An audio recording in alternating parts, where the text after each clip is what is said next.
Buenas tardes a todos. Mi nombre es Joan Sansaloni y soy gerente del programa de innovación de Acció, que es la agencia de competitividad para la empresa, responsable del desarrollo económico y empresarial del Departamento de Empresa de la Generalitat de Cataluña. Y además tengo el placer de ser miembro del Comité Técnico y de Organización de los eventos de Expoquímia y de Gelcio de Feria de Barcelona.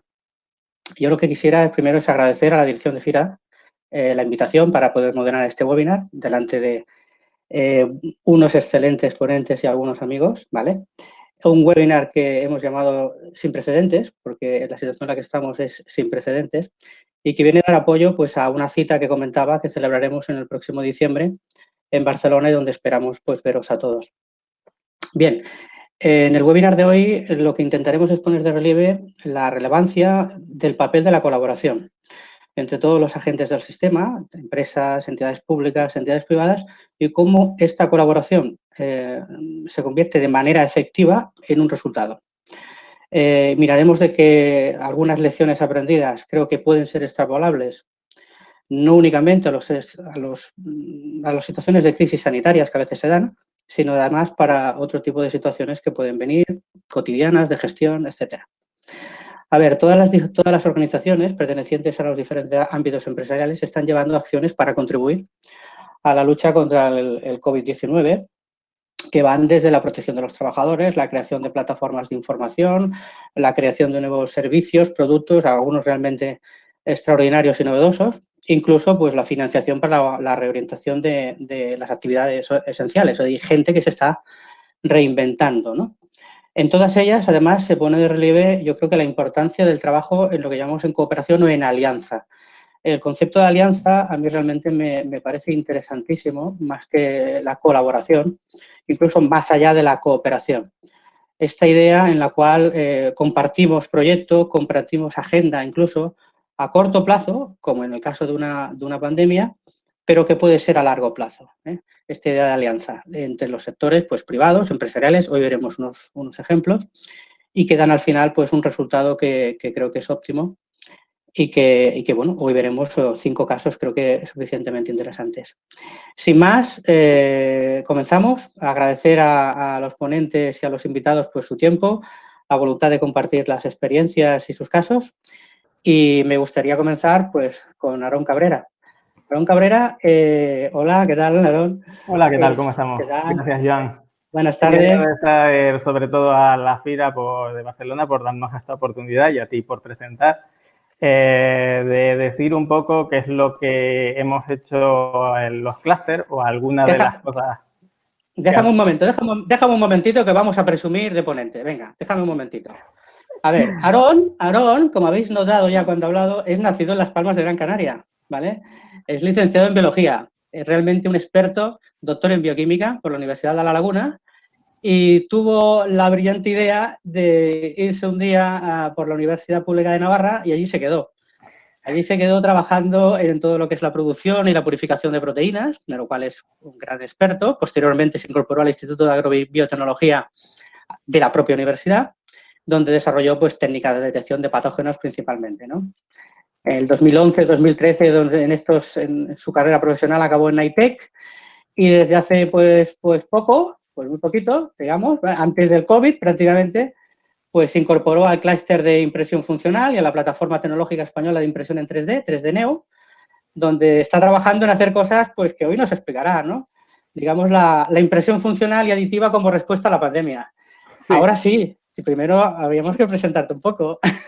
Sí, sí, Adelante. muchas gracias por esta presentación. Espero dar una charla que resulte interesante y gracias por poder intentar explicar un poco qué es lo que han hecho los clústeres y en concreto el clúster de impresión funcional, funcional print, durante esta crisis que nos ha tocado a todos y en mi caso y en el de Susana, que también se incorporó conmigo a principios de año, ha sido llegar y que nos caiga encima una pandemia y una crisis, o sea que bueno, muy interesante todo.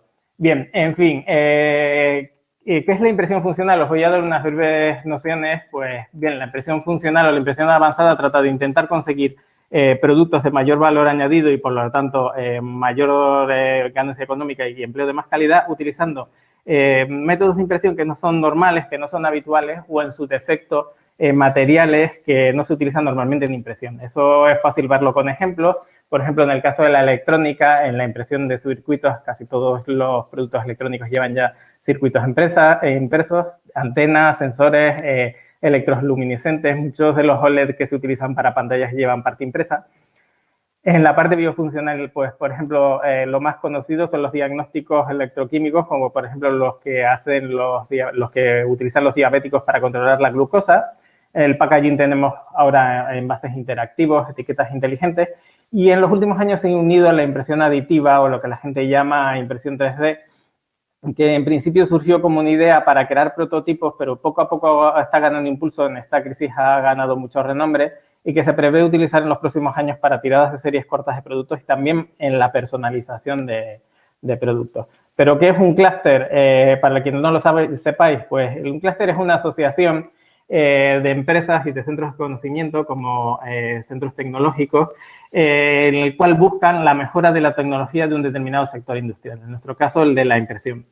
¿Y cuáles son las funciones del clúster? Pues bueno, una de las funciones importantes es la de ser el servicio de inteligencia de esta asociación. Es decir, estamos continuamente escudriñando el futuro y a nuestros vecinos y a otros sectores industriales para ver qué métodos, qué cosas se pueden aplicar en nuestros sectores, qué tecnologías, cómo se puede avanzar. Y también estamos en contacto con las administraciones públicas normalmente para poder ver qué cambios pueden ocurrir en nuestro entorno, en el entorno administrativo, para que se puedan adelantar a ello las empresas y los centros que forman parte de nuestra asociación. Pero claro, como todo buen servicio de inteligencia, hacemos de gente doble. Aquí como tenemos esta buena relación con las administraciones, cuando una administración necesita saber algo de un sector, como en este caso la impresión, o como ha pasado en la pandemia, hemos tenido muchas reuniones sobre qué problemas, qué disrupciones se han realizado o que han tenido lugar en las cadenas de valor en los distintos sectores empresariales, para ver también cómo la administración pública puede llegar a solucionarlos. Y también, por ejemplo, cuando una administración quiere llegar a las pymes con algún tipo de ayudas o algún tipo de iniciativa, o, por ejemplo, como está ocurriendo ahora, que quiere movilizar un sector hacia la industria avanzada, hacia la industria 4.0, pues suele recurrir a los clústeres para buscar de qué manera hacerlo o para que le ayuden en ese camino. Pero como bien has hablado tú, Joan, lo más importante de los clústeres es la capacidad de cooperación.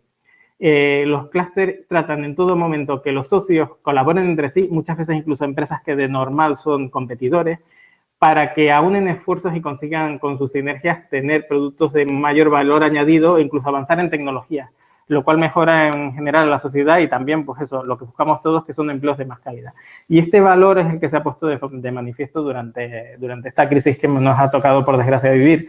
Un ejemplo de ello es esta iniciativa que se hizo europea a través de la Alianza Europea de Clúster, pero que la comenzó en España a nivel europeo en la Federación Española de Clúster, que era un mapa de capacidades en recursos industriales. Un mapa de recursos en el cual la gente que quería hacer cosas 3D, que quería ayudar, que quería donar material, que quería donar capacidad de inteligencia, es decir, el saber hacer, podía ofertarse, y toda aquella gente que necesitaba recursos, que necesitaba pantallas faciales, abridores, que necesitaba productos para imprimir, se inscribía, y de esta manera se conseguiría una mayor eficiencia de todo el proceso, es decir, colaborar e intentar poner en común y ayudar a unos a otros para que las cosas con las sinergias funcionen mejor.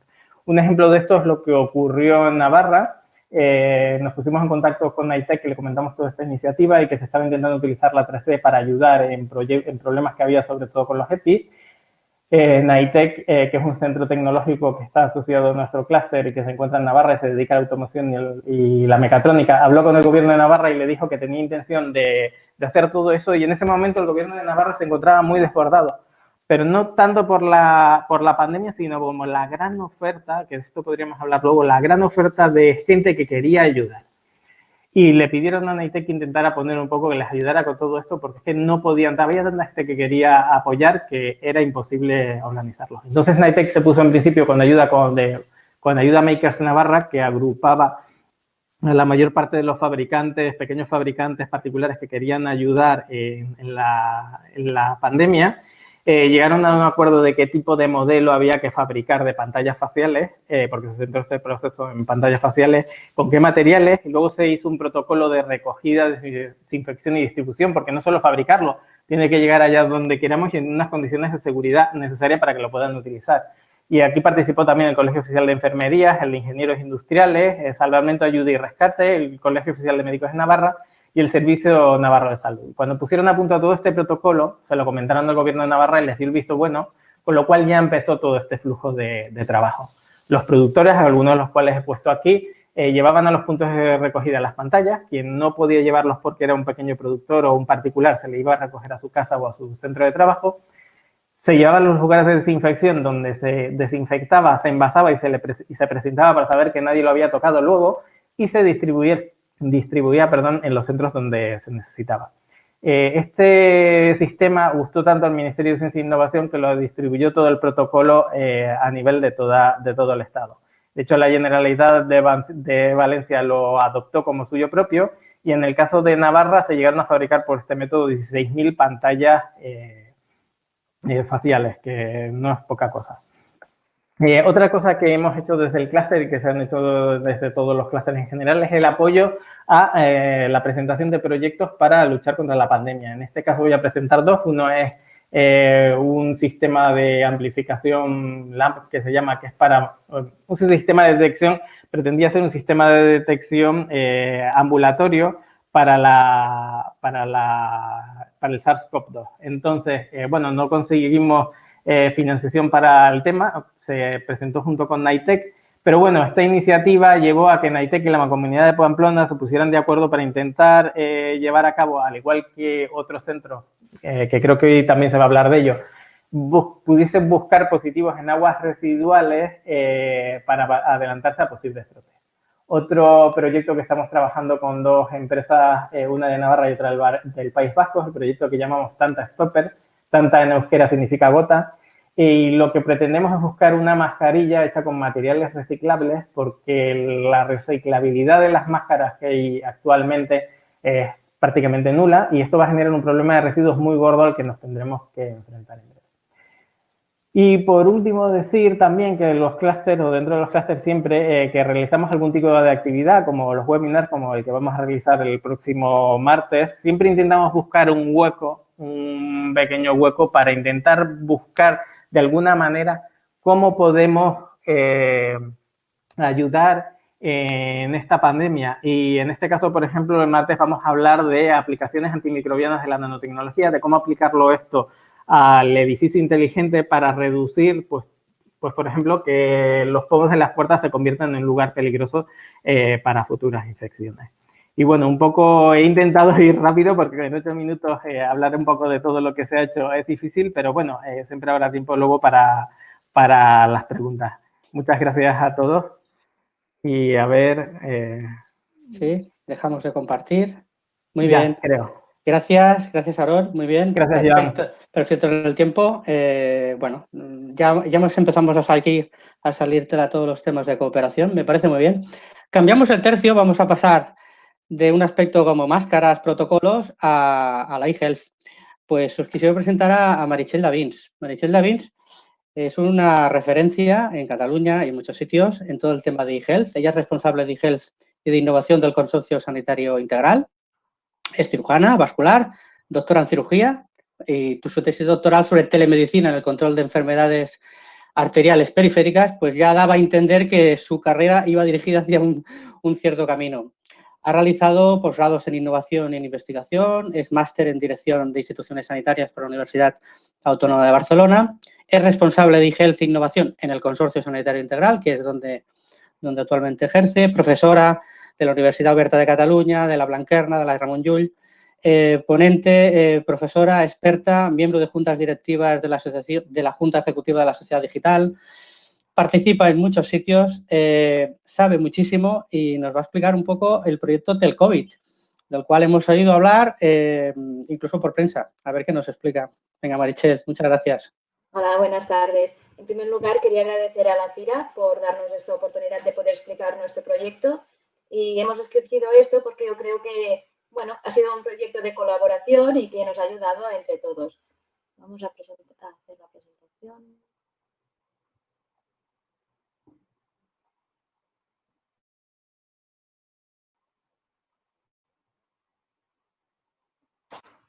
Bueno, en principio, como ha dicho Joan, os presentaré el telecovid del CSI.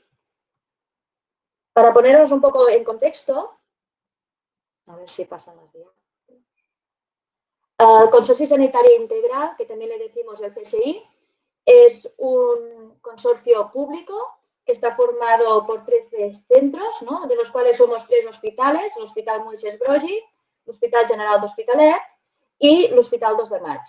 Tenemos una área de influencia de 620.000 habitantes y somos 3.500 profesionales trabajando. También tenemos 4 centros de atención primaria, residencias, sociosanitarios, o sea que nos toca un poco la parte general de la sanidad y un poco también de la parte social. ¿Cómo empezó todo? Con la llegada de la pandemia, ¿no?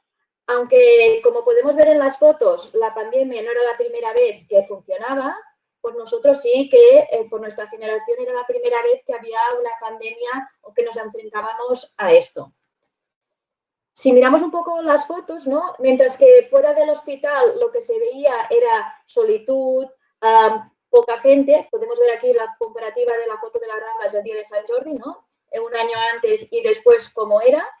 En el hospital teníamos un panorama totalmente diferente. Teníamos mucha gente, como podemos ver en la gráfica, en marzo tuvimos un exceso de gente, tuvimos 2.490 urgencias y 1.600 ingresos de pacientes COVID y esto nos provocó una gran tensión. Pero aparte de tener un gran volumen de pacientes, había otro problema, es decir, era una enfermedad totalmente nueva que la gente no sabía qué pasaba, la población tenía miedo, teníamos una gran demanda, como hemos dicho, los profesionales tenían miedo, pero miedo porque no sabían qué hacer, o sea, no sabían qué paciente se complicaría, qué paciente tendría problemas porque no se sabía nada.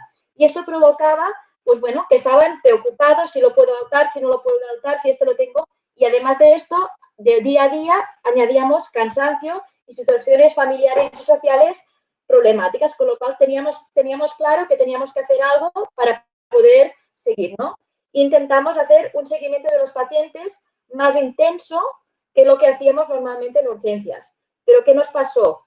Que enseguida tuvimos el problema de que no podíamos acaparar o coger toda la gente porque había mucha demanda y los profesionales tampoco éramos tanto, ¿no? Con lo cual teníamos claro que teníamos que mejorarlo de alguna forma. Y la única opción era trabajar juntos y unirnos. ¿Y qué nos salió de aquí? Pues nos salió el telecovid. ¿Qué es el telecovid? Es una aplicación que lo que hacíamos es un control más exhaustivo de los pacientes, tanto los que habían ido a urgencias y se habían ido a casa porque en principio no tenían criterios de ingreso, o los pacientes que estaban en hospitalización y también los mandábamos a casa. Como que no se sabía bien quién se complicaría más o quién volvería a empeorar, pues el seguimiento este del telecovid nos ayudó a poder darlos de alta o a poder tener un mejor control y mejor seguridad de los pacientes. La aplicación era muy sencilla, es decir, el paciente cada día recibía un SMS con un link que le abría la aplicación y lo que tenía que hacer es responder. Como podemos ver en las imágenes, había una parte que eran los consejos, que es la segunda diapo, y lo que teníamos es las recomendaciones de aislamiento que podían hacer en casa y que no podían hacer en casa, y también tenían un apartado de preguntas frecuentes. A medida que los pacientes, cuando los llamábamos, nos iban preguntando, pues también lo íbamos poniendo aquí para que pudieran aprender de los que nos habían preguntado los demás.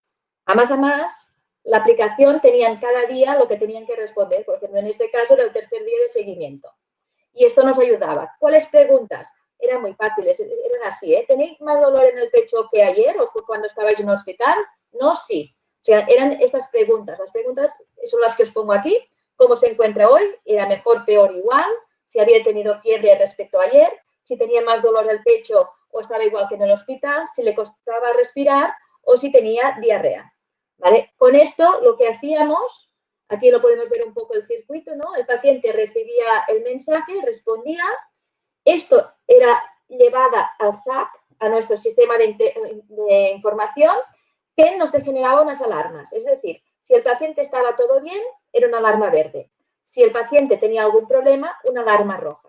Después teníamos un equipo de 25 profesionales que controlaban todos estos pacientes. Tuvimos más de 200 pacientes a la vez, ¿vale? Aquí podéis ver un poco el sistema que veían y lo que podían hacer es, lo llamaban o no, siempre al primer día lo llamábamos siempre para saber cómo estaba y presentarnos, y el último día también, y entre medio dependía de si habían saltado alarmas o no.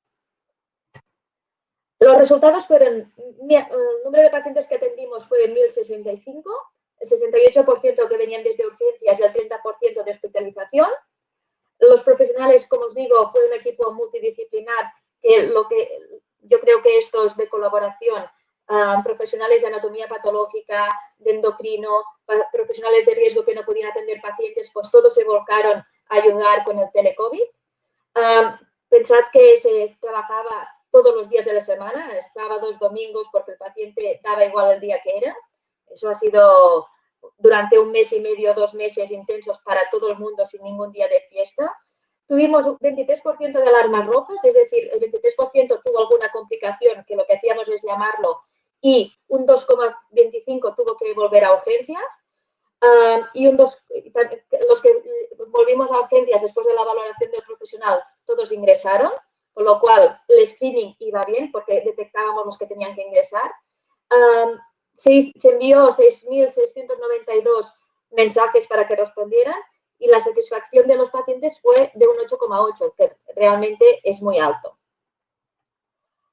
¿Qué encontramos o qué mejoramos? Pues la eficiencia del sistema. De los que se hizo de control de telecovid, no hubo ninguno que ingresó ni en la UCI, ni hubo ningún éxito, con lo cual realmente el proceso funcionaba.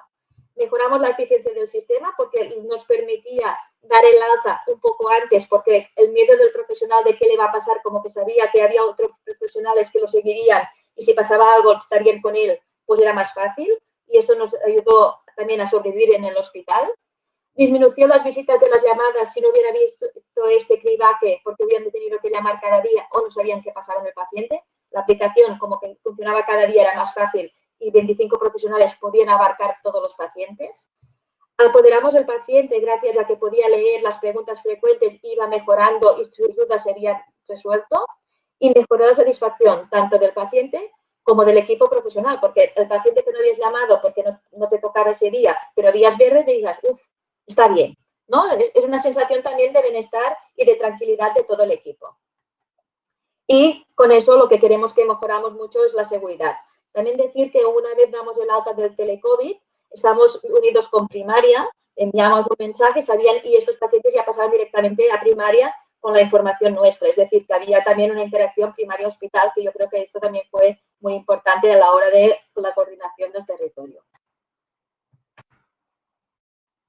Bueno, esto era un poco parte del equipo, y ya te digo que éramos 25, pero yo creo que fue un éxito. Y bueno, esto era todo. Espero que os haya gustado la experiencia.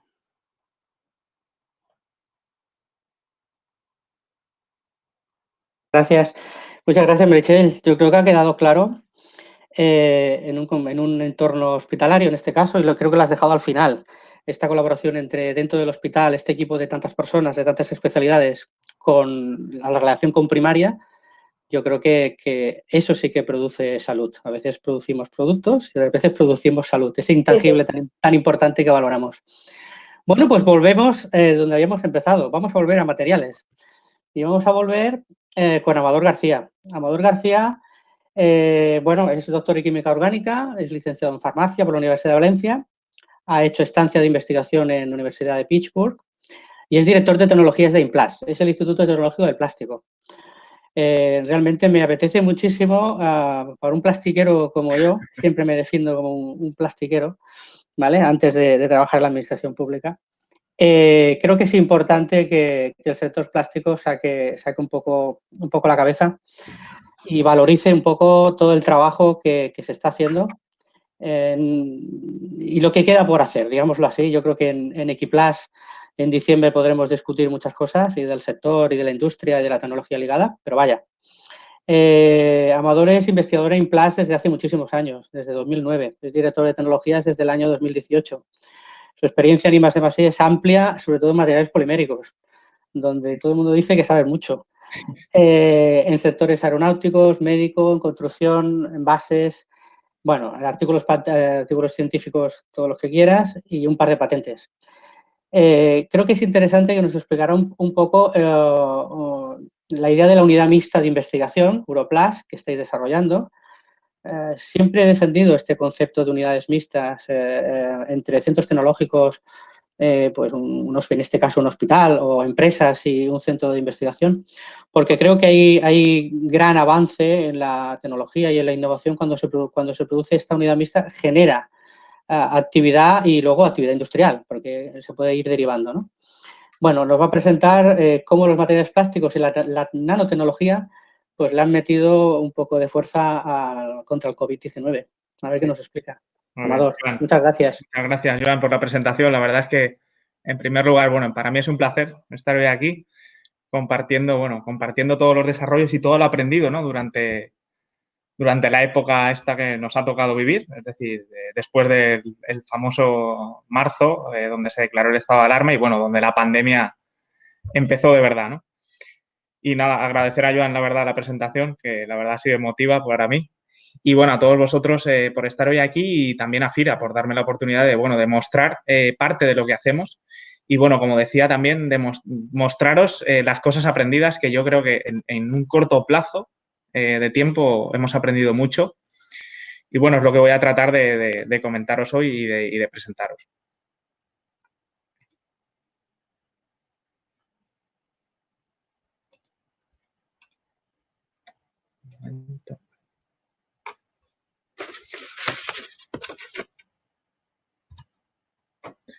Muy bien, pues bueno, como decíamos, vamos a hablar sobre materiales plásticos y nanotecnología frente a la COVID-19 o frente concretamente al SARS-CoV-2. Y una de las cosas que, bueno, me ha llamado la atención de los ponentes anteriores y es que han hablado de dos conceptos. La verdad que ha sido uno, por un lado, la cooperación y por otro lado, el miedo, ¿no? El miedo que ha aparecido pues, bueno, ante una situación como es una pandemia. Y bueno, hay una frase que me gusta mucho de Marie Curie que lo refleja muy bien y es que en la vida no hay cosas que temer, sino cosas por aprender. Y lo que nos ha pasado durante este tiempo es que hemos aprendido mucho, hemos aprendido a adaptarnos de manera muy, muy rápida y por nuestra parte como centro, como lo hemos vivido, es que hemos seguido generando valor a través de una colaboración muy profunda, pero muy, muy, muy activa y sinceramente como nunca antes la habíamos conocido, en el sentido de, bueno, comentábamos con el tema de la unidad mixta, es decir, una colaboración muy, muy cercana de llamadas a diario de hospitales, necesitamos esto, los pacientes, está pasando esto, cómo el sector plástico puede ayudar, cómo podemos ayudar también para que las empresas exista una reactivación económica. Es decir, ha habido una comunicación, vamos, muy, muy activa que nos ha permitido, bueno, pues colaborar con todos e ir generando valor desde dos ámbitos. Por un lado, a nivel social, es decir, apoyamos y hemos apoyado todas las necesidades que se nos planteaban desde el ámbito sanitario. Y por otro lado, de cara a las empresas, claro, debía existir una adaptación a la nueva situación. Es decir, empresas de ciertos sectores donde existía pues prácticamente una parada, debían de reenfocarse en un periodo corto. ¿Para qué? Para lanzar nuevos productos al mercado y poder ir satisfaciendo necesidades que necesitaba la propia sociedad, pero a su vez el propio sector industrial que sea capaz de generar ese valor que decíamos. Fundamentalmente, como centro tecnológico tenemos, pues bueno, esas tres grandes patas. Por un lado, lo que es la formación, que también desde el punto de vista formativo, ¿no? Estamos muy acostumbrados a la formación presencial, formación a medida, y hubo que adaptarse de manera también muy, muy, muy rápida. Nos comentaban desde servicios informáticos o el soporte informático es de que ciertas aplicaciones, bueno, han sufrido más adaptaciones en un mes que durante 2 años. Es decir, esa adaptación rápida a nivel de formación, pues bueno, nos ha permitido llegar a otros campos y adaptarnos. Desde el punto de vista de servicios tecnológicos, las empresas han necesitado apoyo y soporte fundamentalmente a la hora de desarrollar nuevos productos, enfrentarse a cierto tipo de legislaciones que no conocían anteriormente. Y bueno, hemos estado ahí dando soporte como a continuación veremos. Y desde el punto de vista de la I+D+I, pues fundamental, es decir, transformar la ciencia y la tecnología y transferirla de verdad. ¿Por qué? Porque la hemos enfocado a una solución muy concreta.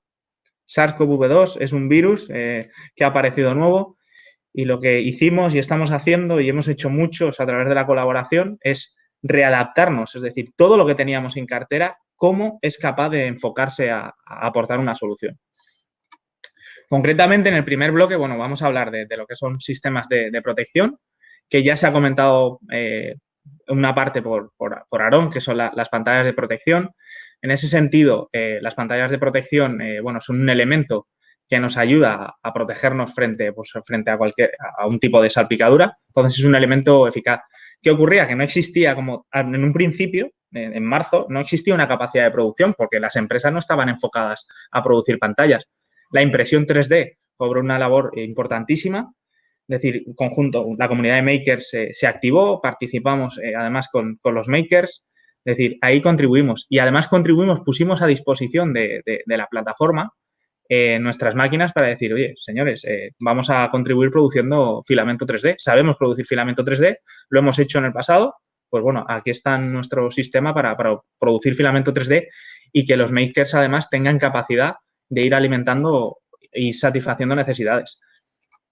Pero además, desde el punto de vista de empresas, claro, las empresas, pensad que hubo empresas que están enfocadas en, por ejemplo, fabricar piezas para automoción y el sector de la automoción, pues bueno, cesó su actividad o la bajó al mínimo.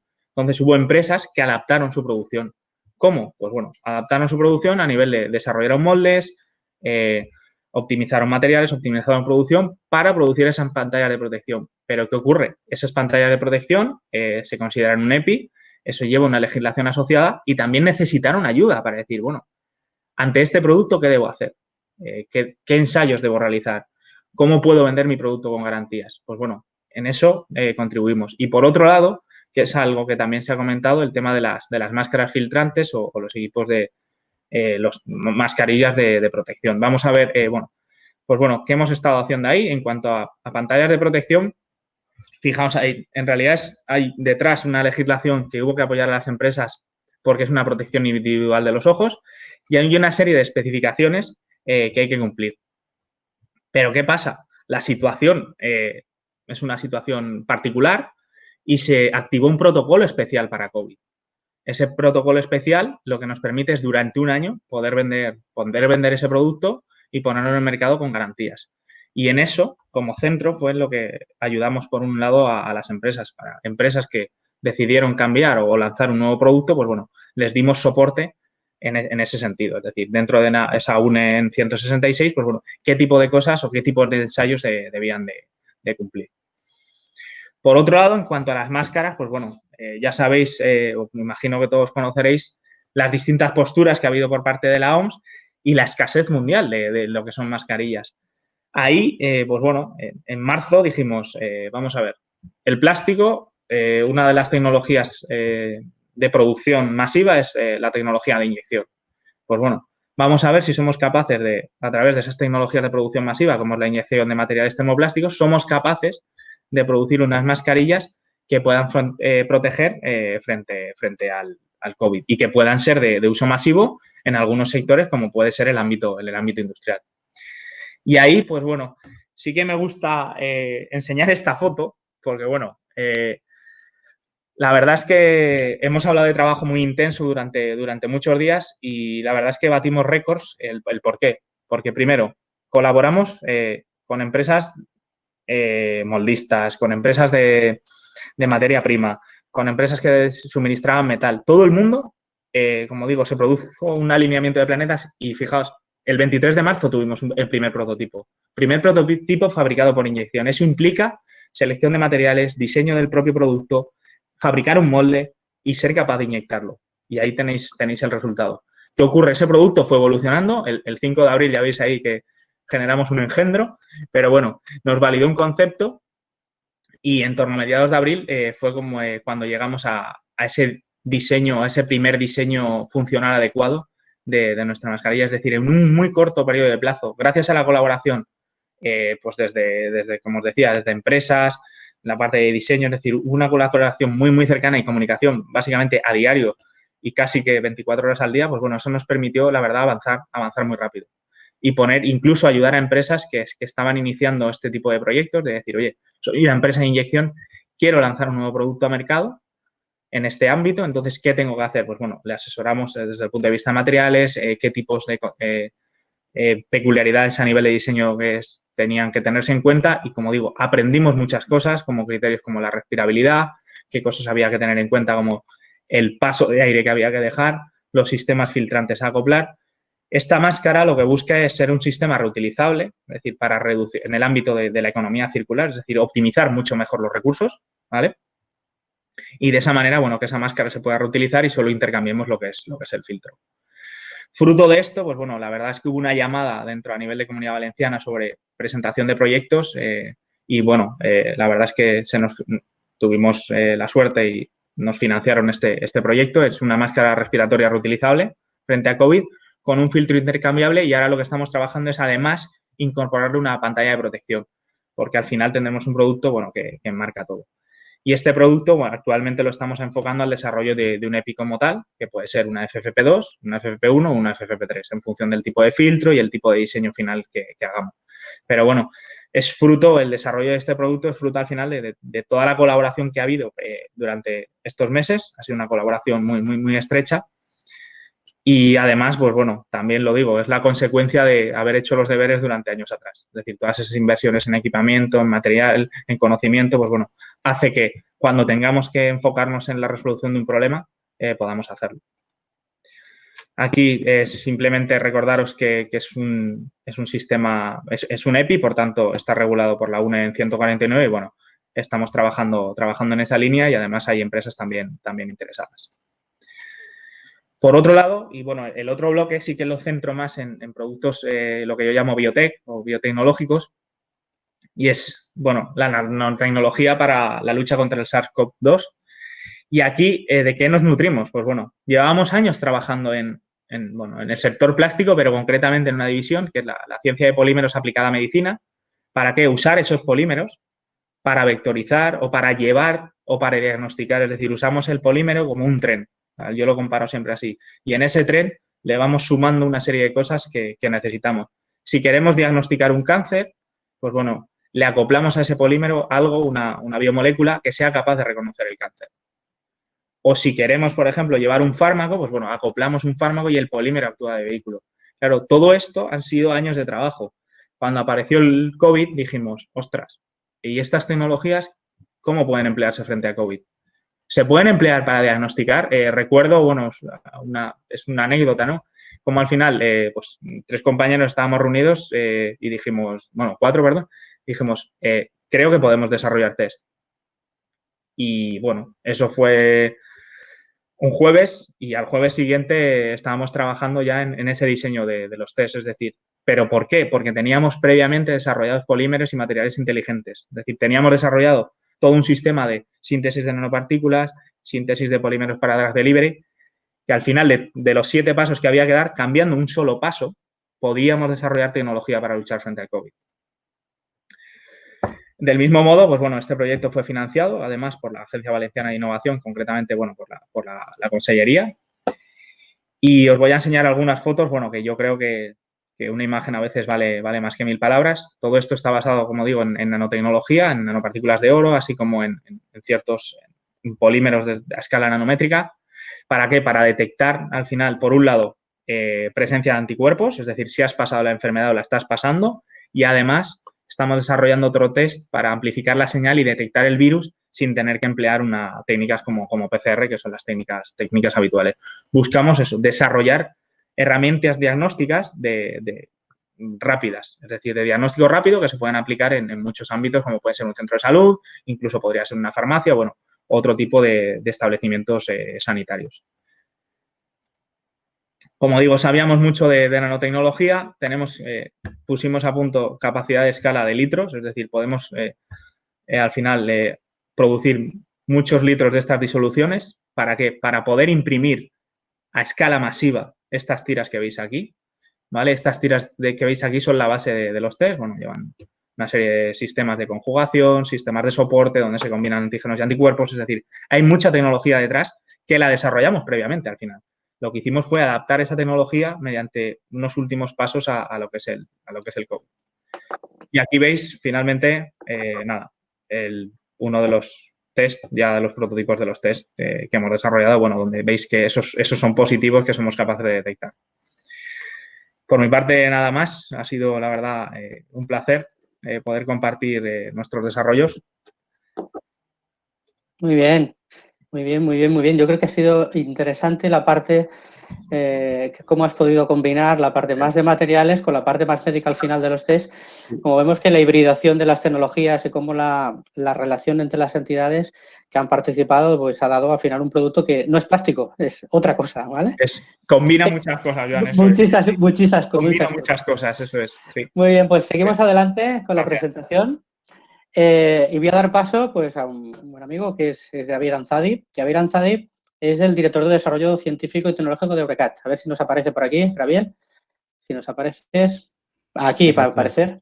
Aquí estamos. Bueno, pues es director, como decía, del desarrollo científico y tecnológico de Eurecat.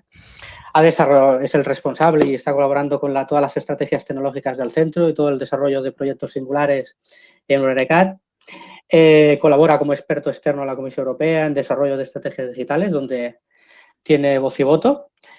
Y yo creo que durante la pandemia ha estado un poco coordinando todo lo que se estaba moviendo de necesidades. Eurecat es un centro muy grande que hace muchas cosas en muchos temas, muchas temáticas, muchas tecnologías. Y un poco ha estado coordinando, pues eso, todos los tipos de proyectos que han ido desarrollando Eurecat, desde mascarillas hasta respiradores, hasta elementos más mecánicos, test. Bueno, ha estado, digamos, en todas las trincheras y a ver si nos explica esta idea que la hemos titulado La convergencia tecnológica en ayuda contra el COVID, una especie de soluciones prácticas. Vamos a ver si nos explica algo de esto. Gracias, bueno, adelante. Voy a compartir. Bueno, primero agradeceros también, como todos, la posibilidad de compartir este día con vosotros, ¿sí? Voy a... Bueno, vamos aquí. Nuevamente agradeceros, estoy muy contento de poder compartir con vosotros. Efectivamente, durante el inicio de la pandemia tuve la suerte y el placer de poder coordinar todas las actividades de Eurecat para poder organizarnos en lo que era la respuesta que como centro tecnológico teníamos que dar a las necesidades industriales y las necesidades tecnológicas que se iban presentando en relación a esta pandemia que realmente han sido muy importantes, ¿no? Primero os digo que Eurecat es un centro tecnológico, es el centro tecnológico de Cataluña y solo aquí podéis ver nuestra distribución, pero aquí lo importante es que tenemos 4 áreas tecnológicas, digitales, biotecnológicas, industriales y sostenibilidad. Y yo creo que compartir y poder trabajar de una manera integrada empieza también por la propia casa de uno, ¿no? Nosotros tenemos el enfoque de que todo lo que es las soluciones que tenemos que dar a nuestro entorno industrial tienen que basarse en una convergencia tecnológica, lo que decía el título, ¿no? Creemos que las soluciones hoy por hoy son muy difíciles de dar solo desde un punto de vista. Entonces, nosotros ya practicamos esa cultura de cooperación desde la propia organización de Eurecat y la verdad que lo llevamos a cabo, ¿sí? Para esto nos organizamos pensando en la pandemia, primero para responder a los requerimientos inmediatos que nos venían día tras día, pero también para esta etapa que estamos ahora, que nosotros en su momento, al inicio, la llamamos post-COVID y que van cambiando las necesidades. Entonces nos fuimos preparando y fueron surgiendo diferentes soluciones dependiendo del estado en que estábamos. Voy a hacer una reseña un poco de las soluciones más importantes, porque en realidad son muchas que son coincidentes con las cosas que venimos hablando ahora en el seminario, pero que también hemos estado muy activos y colaborando incluso con compañeros que también han estado exponiendo y demás. Cuando empezamos con todo este tema de la pandemia, el tema de las certificaciones que se mencionaron antes era un problema. A veces pensábamos que certificar una mascarilla era sencillo, pero no, es cierto que estábamos hablando de nuevos materiales, nuevas cosas, un virus que no conocíamos, ¿sí? Que esto es muy importante, con lo cual todo lo que eran los procesos de certificación y los ensayos que había que hacer para los distintos materiales y productos que estábamos produciendo, había que ir con mucho cuidado. Entonces, rápidamente, como vimos que teníamos un sinfín de requerimientos relacionados con que se quería aportar y colaborar con los elementos, principalmente con las EPIs al inicio, y todos nos preguntaban por el tema de certificación y demás, formamos rápidamente un grupo de colaboración en la cual estaba APPLUS, IDAE, y más instituciones para poder determinar diferentes ensayos, determinar ensayos de respirabilidad de los materiales, eficacia en la filtración, limpieza microbiana, en mascarillas de diferentes tipos, en batas, etcétera, etcétera, etcétera. Y bueno, y la verdad que hicimos una labor bastante grande en equipo, porque realmente si no hubiéramos estado en equipo, no hubiéramos tenido la capacidad de abordar y poder resolver cada uno de los materiales nuevos que se ofertaban para poder construir una mascarilla o construir, digamos, un nuevo tipo de EPI, y en este sentido hemos sido capaces de armar algo bastante rápido como para poder ir dando respuesta. Esto derivó, como se mencionó antes, en necesidades de mascarillas, con lo cual también estuvimos trabajando en mascarillas con una colaboración, una comunidad muy grande para poder llegar a una configuración de mascarilla de diferentes usos, no solo médicos, sino también industriales, que puedan ser flexibles, que puedan ser mascarillas, que puedan ser ya sea FPP1 como FPP2, FPP3, con filtros intercambiables, etcétera, etcétera, etcétera, y tratar de llegar a la producción de este tipo de mascarillas y decir que, bueno, es algo que también ha sido un caso de éxito, de colaboración muy grande. Muchas empresas, muchos centros tecnológicos han estado detrás de este desarrollo, y que también ha sido un caso de éxito porque en estos momentos, por ejemplo, el gobierno chileno ha optado por este tipo de mascarilla para su fabricación, para afrontar ellos la pandemia en su territorio.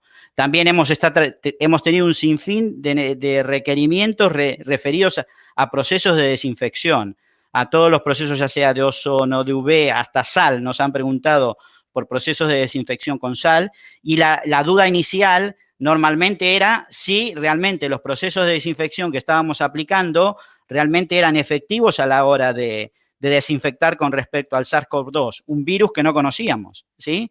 Con lo cual todo lo que eran procesos y demás eran complicados, y para dar respuesta y poder desplegar este tipo de materiales por empresas, digamos, nosotros creamos una serie de protocolos mediante virus subrogados, etcétera, validados desde el punto, validados sí, desde el punto de vista científico, con informes científicos y demás, para poder dar una respuesta inicial y poder al menos permitir que cierto tipo de materiales puedan ser reutilizados en los momentos álgidos de la pandemia. Lo hemos hecho tanto en UV, en calor, como en procedimientos, otro tipo, ozono y otro tipo de procedimientos de desinfección, pero realmente la cantidad de requerimientos que tuvimos en este sentido fue muy grande, y bueno, dimos respuesta, y hace poco ha habido un seminario sobre esto, que también os dejo el vínculo, donde han participado muchas empresas, y hay mucha información relativa a cómo se han estructurado todos estos servicios. También hemos estado colaborando en el ámbito digital. Esta es una herramienta en particular para gente con problemas de discapacidades, y lo que buscábamos era la atención de estas personas mediante los sanitarios, pero que los sanitarios lo pudieran hacer en remoto para poder mantener el distanciamiento social y prever y proteger a ambos colectivos, ¿no? Tanto a la gente con problemas de salud mental como a los propios sanitarios que los podían atender. En esto también hemos colaborado con hospitales, ¿sí? Y hemos estado trabajando con ellos, y estos sistemas también incluyen dispositivos para el seguimiento de las constantes vitales en remoto, ¿no? Algunas constantes vitales. Esas constantes vitales no estaban directamente relacionadas con el COVID, porque nuevamente era una pandemia que no conocíamos, pero que también sirvieron para ir poder haciendo la trazabilidad de estos pacientes en remoto de las patologías que tenían habitualmente. Esto también llevamos todo el mundo industrial a todo lo que nosotros llamamos la plastrónica, que es todo lo que son los materiales funcionales o los plásticos funcionales, que incorporan electrónica e incorporan también electrónica embebida en los propios materiales, para tratar de evitar todo lo que son contactos directos con superficies, ¿no? Entonces hemos desarrollado también toda una línea de tratar de evitar todo este tipo de contactos, ya sea con puertas, pero también con botoneras, ascensores, en ambientes industriales, en trenes, en multitud de espacios, que lo que permiten es mantener cierto grado de aislamiento entre las superficies que pueden contener, que pueden portar el virus o ser transmisoras del virus, y las personas que los tocan. Esto fue también un ámbito de desarrollo que hemos llevado adelante. Esto se ha complementado con montones de iniciativas. Estas son las típicas, pero también hemos participado en la fabricación de ventiladores, hemos participado en comunidades muy grandes de fabricación 3D para todo lo que son pantallas y otro tipo de elementos, diagnóstico de PCR mediante protocolos masivos de realización de estas pruebas. En este momento estamos trabajando en esto desde el punto de vista de sanitario. Estamos trabajando también con monitorización de fetal mediante cinturones para personas para embarazadas que puedan protegerlas y que no exijan el contacto. Trabajamos en epidemiología, en el hecho de, a través de patrones de movilidad, poder predecir los flujos de evolución del COVID, ¿sí? o de la enfermedad, en biomarcadores de pronóstico y en particular, como lo mencionaron al principio, también trabajamos en todo lo que es la detección del COVID en las aguas residuales. Hay muchos grupos de investigación que han detectado y que han encontrado que en las aguas residuales podemos encontrar trazas de coronavirus antes de ser tratadas. Una vez son tratadas, estas trazas ya no se encuentran. Esto viene a través de las deposiciones fecales en todo lo que son los sistemas alcantarillados. Y a través de esas, estudiando las concentraciones de estas trazas de coronavirus en las aguas residuales, podemos hacer una estimación, esto todavía está en etapa de investigación, quisiera decirlo, una estimación de la cantidad de población infectada y de la posible afectación que puede tener la población con una cierta alarma temprana, con una cierta predibilidad. O sea, podemos predecir la aparición del coronavirus en una cierta población. Es importante también destacar que se estarían viendo tanto pacientes infectados como sintomáticos como asintomáticos y que a partir de esto, con un cierto periodo de tiempo, esto no reemplaza ninguna otra técnica que se está aplicando, como son los sistemas PCR, pero sí lo que permite es poder gestionarnos mejor. Si nosotros con una cierta anticipación sabemos que vamos a tener un cierto brote de coronavirus en una población, podemos gestionar mucho mejor los recursos, decidir dónde vamos a hacer los test, decidir dónde vamos a poner más sanitarios para que puedan hacer frente a la pandemia, decidir dónde vamos a tener que tener más camas UCI, etcétera, etcétera, etcétera. Esto lo venimos trabajando ya desde el inicio de la pandemia, incluso cuando no era fuerte en nuestro país, estamos hablando de principios de año. La presencia de coronavirus se detectó y lo que hicimos fue presentarnos ante la Comunidad Europea para poder llevar adelante esta idea y poder llevarla a la práctica, y bueno, y fuimos premiados por la idea en su conjunto y en global, lo que para nosotros ha sido muy, muy importante, ¿no? Porque ahora necesitamos darle un empuje, sí, pero tenemos que la idea, digamos, está, y bueno, y ya hay muchos grupos que ya están trabajando en ello, y creo que de forma colaborativa, en este proyecto trabajamos de forma colaborativa con varios centros de investigación, tanto nacionales como internacionales. Estamos formando parte de una iniciativa de la Joint Research Center de Europa, donde se ha lanzado un muestreo masivo de plantas depuradoras, y creemos que la forma adecuada de poder tirar adelante esto no hay otra. La única forma, diría, es en colaboración y poder hacerlo todos juntos. Hasta aquí es un poquito las actividades de Eurecat que estamos desarrollando en todo lo que es el COVID-19. Muchas gracias nuevamente. Pues muchas gracias, Gabriel. ¿Vale? Lo has condensado al final muy rápido. Tenías muchas cosas que explicar. Sí. ¿Vale? Creo que se ha entendido bastante bien, ¿vale? Y toda la serie de proyectos que estáis en marcha. Y bueno, vamos a pasar al último ponente de hoy, al cual, bueno, además es buen amigo. Bueno, pasamos al último ponente. Pedro Mier. Pedro Mier viene como presidente de AMETIC. Él es ingeniero superior de telecomunicaciones de la Universidad Politécnica de Cataluña, SMBA por ESADE, PADE por IESE. Algunos nos lo conocimos cuando fundó y fue presidente ejecutivo de Mier Comunicaciones, una empresa pionera en muchísimas cosas, que aportó muchísimas innovaciones al sector. Digamos que Pedro es de los grandes innovadores que hay en este país, al menos desde mi punto de vista, ¿vale? Ahora es accionista y consejero del Grupo Premo, es socio de Future Plus Venture y miembro del Space Angels Network, que es una red de inversores en nuevas empresas disruptivas del sector del New Space, que yo creo que en breve va a tener un cierto empuje, y no solamente por los lanzamientos que se hacen desde la NASA, sino que hay algunas oportunidades interesantes desde los drones hasta los satélites, los microsatélites y estas cosas. Pedro Piedro viene a explicarnos, pues, bueno, el tema que estuvo tanto de moda durante todos estos, bueno, parece que ha pasado mucho tiempo, pero han sido pocas semanas. Vamos a disponer de respiradores en tiempo récord. Bueno, pues ¿esto cómo se hace? Pues moviendo y movilizando todo un ecosistema industrial de punta a punta. A ver lo que nos explica Pedro sobre esto y cómo lo hizo. Muy bien, pues gracias, Joan. Como Joan comenta, efectivamente, yo vengo como presidente de AMETIC, que es la patronal de la industria digital española. Por tanto, vengo a representar a otros, o a todos, si se quiere, ¿no? Nuestra experiencia, vamos a ver, nace, para hacer un poco de memoria, el día 12 de marzo, el viernes 13 de marzo, el gobierno anuncia que el sábado 14 inicia el confinamiento, el estado de alarma.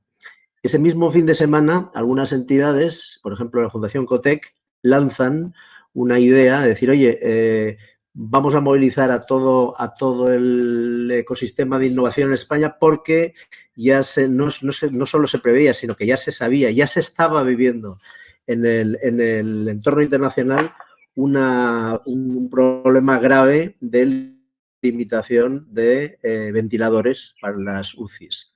Nosotros el mismo lunes reunimos al comité ejecutivo nuestro para tomar una decisión, es decir, vamos a ver, ¿qué podemos hacer?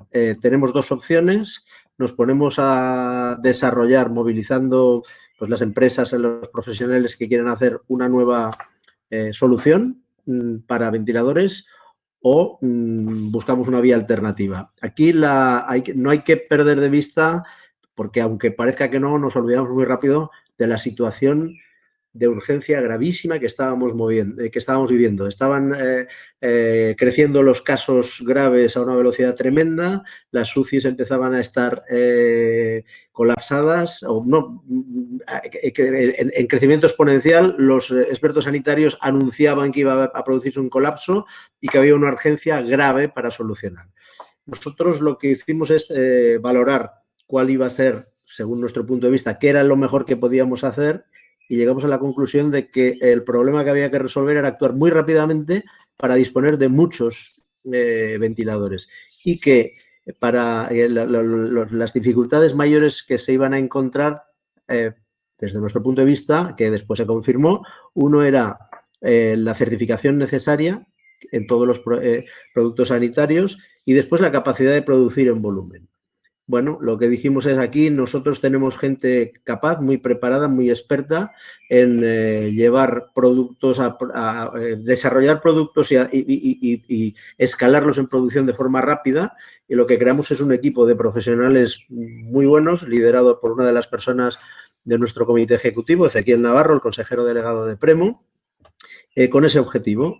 Inmediatamente hablamos con la Secretaría General de Industria, el Ministerio de Industria, que conoce bien también el sector, y dijimos, oye, estamos en esta línea, ¿qué pensáis? Y estamos exactamente igual en el mismo problema, buscando, y hemos identificado las empresas que tienen ya en estos momentos en España ventiladores certificados y, por tanto, equipos que no tendrían un problema de certificación y que además los profesionales sanitarios los podrían manejar. Bueno, nos ponemos a disposición, creamos ese equipo reducido, muy cualificado, y empezamos a hablar con el fabricante, concretamente con uno de los fabricantes, que está en Madrid, en Móstoles. Y bueno, ahí lo que nos encontramos fue con una problemática curiosa, ¿no? Nos decía la propia gente de la empresa y la propia gente del Ministerio de Industria. Bueno, esta empresa está acostumbrada a fabricar, pues si no recuerdo mal, creo que eran 10 ventiladores a la semana. Hay que tener en cuenta que todo eso supone, pues no sé, una producción a lo mejor de centenares de ventiladores al año, 500 a lo mejor, ¿no?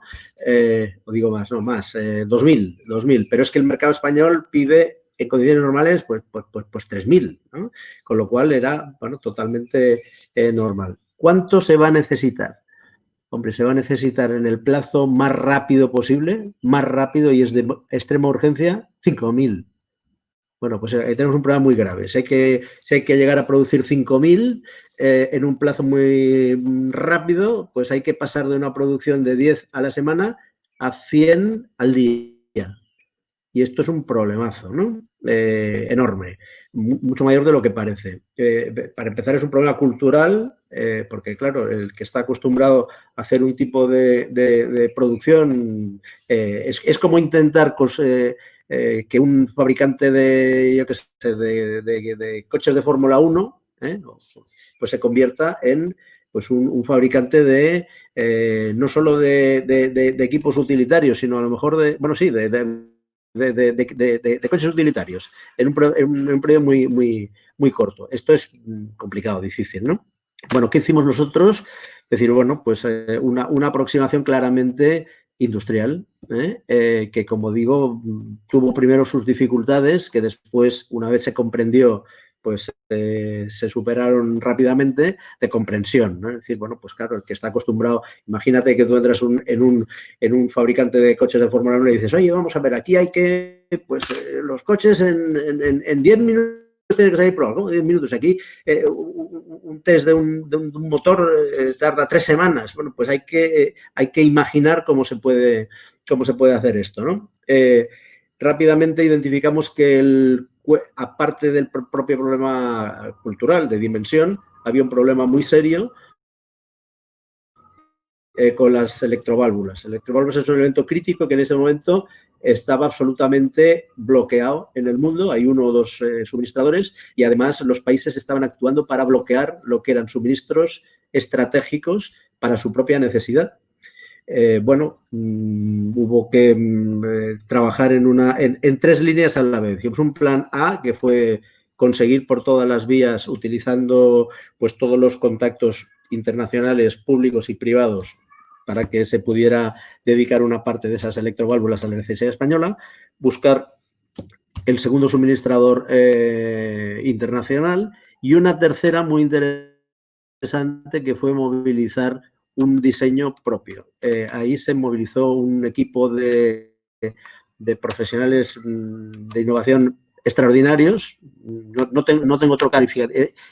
Calificarlo de extraordinarios es ser es ser injusto con la capacidad que demostraron. En un fin de semana, y no hay que olvidar que estamos hablando en un país que en aquel momento estaba bloqueado el movimiento, es decir, teníamos que llevar salvoconductos para mover en un coche privado pues de Barcelona a Málaga, donde estaba el equipo, de Madrid a Málaga, donde fuera, pues elementos que eran vitales. Hubo que movilizar no solo el desarrollo, sino las capacidades de test tecnológico, médico, etcétera. Y la realidad es que en el plazo de analizar todas las patentes, toda la tecnología, evitar que hubiera invasión, etcétera, en el periodo de una semana se puso de un diseño propio de electroválvulas que se pudo probar, y con lo cual pues ya tuvimos 3 líneas con las que atacar. Para resolver ese problema tan grave, pues ¿qué hubo que hacer? Innovación tecnológica, trabajo en equipo, muy importante, y una capacidad para, como decía, para industrializar y escalar rápidamente. Y sobre todo, por encima de todo ello, un recurso que es mucho más escaso de lo que a veces parece, que es capacidad de gestión con comprensión tecnológica avanzada de un tema sobre el cual había poca experiencia, con experiencia de gestión industrial y con experiencia para poner en marcha y movilizar y gestionar equipos humanos. Bueno, el resultado fue extraordinario y en esos momentos lo que hicimos es, por ejemplo, para resolver el problema de las electroválvulas, una llamada a través de redes sociales. La respuesta fue tremenda, enorme. Tengo que decir que la capacidad de respuesta de profesionales, empresas, institutos tecnológicos, etcétera, ha sido abrumadora en todos los sentidos. Fantástica, lo cual demuestra que hay una capacidad, si se moviliza, pues enorme. La coordinación con las personas del Ministerio de Industria fue también muy buena y eso permitió pues, poder movilizar, como digo, desde salvoconductos hasta acceder por vía diplomática en determinados países para que pudieran abrir accesos pues, a elementos críticos, ¿no? Si yo tuviera que poner en valor las claves que sirvieron para... Bueno, no he hablado del resultado. El resultado es que en el plazo de 2 semanas, lo que parecía absolutamente imposible se consiguió. Es decir, empezaron a salir y siguieron saliendo pues 100 ventiladores al día, contra todo, digamos, pronóstico y gracias a pues, haber movilizado capacidades distribuidas, bueno, pues en un enfoque que para una empresa en una producción grande pues es habitual, para una producción más limitada pues no lo es tanto. Si yo tuviera que decir las claves que han llevado al éxito, pues una colaboración desinteresada, público y privada, la disposición de gestores competentes, es decir, capacidad de gestión, y un problema bien definido y bien identificado. ¿Qué problemas han aparecido bueno, en el proceso? Operativos muchos. Después, hombre, a veces a mí me sabe hacer mal que las personas o las entidades a lo mejor más claves en este tipo de soluciones, pues muchas veces no tienen el reconocimiento y publicidad porque tampoco la buscan. No todos han tenido el mismo grado de generosidad, pero en general tengo que decir que sí. Y si tuviera que extraer una enseñanza de todo el tema es que tener industria, tener capacidad de gestión, disponer de talento y de capacidad de innovar, esas son las auténticas reservas estratégicas de un país ante crisis imprevistas. Hablamos pues de tener stocks de seguridad, etcétera, eso está muy bien, pero desde luego lo más importante es tener esa capacidad. En algunas de las presentaciones anteriores, en todas, se ha puesto de manifiesto que la solución ha sido gracias a disponer de personas preparadas, de tecnologías previas, de capacidad y de conocimiento para poderlo movilizar rápido. Y esa es la gran enseñanza. Esa es la auténtica reserva estratégica de un país. Y espero haberme adaptado al tiempo. No sé si me he pasado, ¿eh? Vamos muy tarde de tiempo, vamos muy tarde, pero yo me he quedado un poco embobado al final, ¿vale? Muchas gracias, Pedro. Y haciendo un poco de referencia a un amigo común, yo diría que el equipo que tiró adelante este proyecto era un equipo SEAL. Son los SEALs. Son los SEALs que tenemos que tener en las empresas, que tenemos que identificar y que de vez en cuando estos equipos SEALs pues consiguen lo imposible. 2 semanas es muy, muy poco tiempo, o un mes, como comentaba Amador, en realizar las mascarillas de cero. Yo creo que es extraordinario. De preguntas hay muchísimas. Lo que os ruego es rapidez, porque vamos sobre el tiempo, y concreción. Para Meritxell, ¿la integración de HIS se hizo efectiva? Es una pregunta muy concreta de la ponencia que has hecho. Sí, nosotros hicimos la integración en el GIS porque yo creo que en cualquier proyecto de telemedicina es importantísimo. Tenemos que el curso, lo que respondió el paciente iba directamente al curso clínico, a la historia clínica, y por otro lado todas las alarmas estaban también en un cuadro de comandamiento dentro del GIS. Perfecto. Amador y Aarón, me preguntan sobre la Agencia del Medicamento. A ver, claro, todos hemos visto que eran lentos, que no se acreditaban, que las cosas que iban saliendo tardaban mucho, Gabriel también lo ha comentado. Me dicen, en las condiciones de diseño de entrada, ¿teníais en cuenta que la MTS es un poco lo que es? Ya está, no digo nada más. Todas estas condiciones, ¿lo tuvisteis en cuenta o lo encontrasteis al final? Bueno, yo creo que... Bueno, deja Amador primero y luego ya... No, Aarón. Sí, no sé, al principio hay que darse cuenta que muchas de estas cosas, y por ejemplo cuando Amador hablaba de lo que había que pasar o no, todas estas cosas de proyección, arco eléctrico, no sé qué, son normativas que están pensadas para general, como por ejemplo las FFP2 son en realidad para trabajar con polvos, no son normativas específicas para trabajar en un hospital. Yo creo que aunque hubo unas reticencias iniciales y quizás lo que más se tardó es que la administración pública se moviese, a lo mejor digo algo que no debo, se moviese y dijese, vale, esto de aquí vamos a olvidarnos porque no tiene nada que ver con lo que está pasando en los hospitales y vamos a dejar que esto se venda para los hospitales o que esto se lleve a un hospital porque realmente ahora lo del arco eléctrico en un hospital a lo mejor no es tan importante. Sí, se tuvo desde el principio y desde el momento, por lo menos desde los clústeres, todo el día estábamos en contacto con el Ministerio de Industria, con la CEPI, hablando sobre los problemas de todo esto de las certificaciones, incluso de la posibilidad de cambiar y crear una certificación específica para las mascarillas en hospitales que debería existir. A partir de esto a lo mejor habría que pensárselo. Y desde un primer momento se intentaba. Lo que pasa es que llegó un momento en el que al final, por muy rápido, una cosa que sí que me ha gustado de Pedro, que hablara de la movilización enorme que hubo de la sociedad civil, se ha demostrado que esa capacidad es muchísimo más rápida que la de la administración y quizás una de las cosas que habríamos que sacar es cómo convertir esa administración también en ágil para que pueda responder en momentos de crisis, ¿no? Y no sé, sí, aquí en ese sentido, bueno, obviamente sabíamos que había una certificación detrás y sí que lo que hemos aprendido, bueno, y lo que hemos hecho es también promover la generación, pues bueno, de normas o especificaciones técnicas al respecto. Y coincido con Aarón en lo que comenta. Un aprendizaje que sacamos todos es que debemos ser más ágiles si queremos, sobre todo, lanzar nuevos productos a mercado y más estando en una situación de crisis sanitaria como esta. Esto es una de las cosas que hemos estado en contacto con ministerios para promover esa agilidad, además. Pero bueno, es algo que se aprende. Yo soy muy de aprender haciendo entre todos y esto es lo que hemos aprendido en esta situación. Venga, rápido, porque vamos sobre tiempo y quiero hacerles alguna pregunta. Por ejemplo, hemos hablado y me habéis hablado de casos de éxito. Gabriel ha dicho muchos, Amador, Pedro, proyectos de éxito. A ver si, ahora que no nos oye nadie, ¿alguno se estrelló? Gabriel, Amador, ¿podéis decirlo? No sé, algo que vamos a hacer esto y ¡pum! ¿Se estrelló? ¿No funcionó? Sí. ¿O lo dejasteis? Venga. Si queréis, bueno, yo os cuento, ¿no? El tema de moldes. Muy cortito. Nada, moldes. Probamos fabricación aditiva, un desastre. Ya está.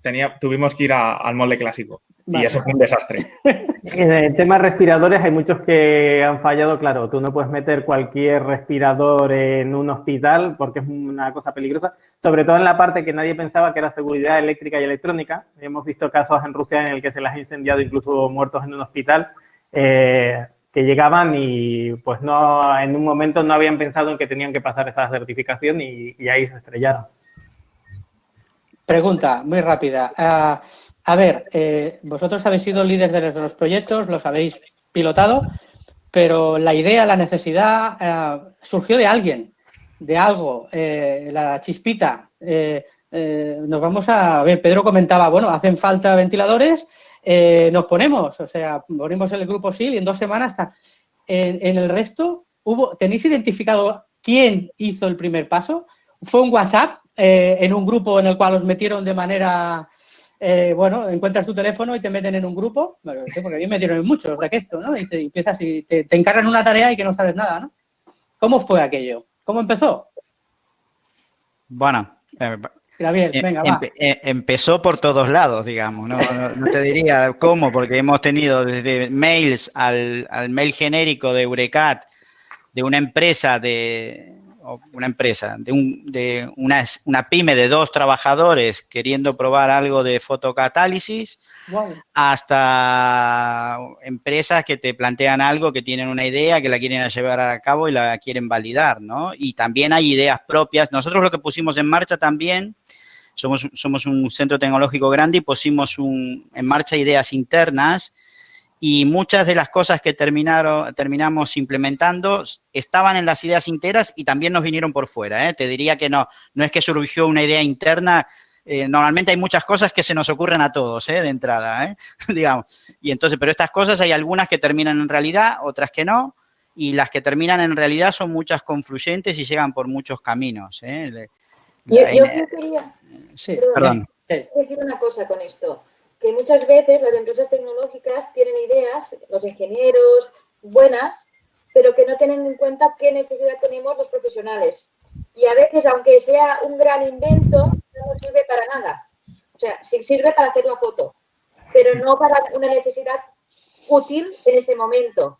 Que a veces la parte asistencial tendríamos que estar más en la creación de las necesidades. Yo no digo de la idea, pero como mínimo de la necesidad.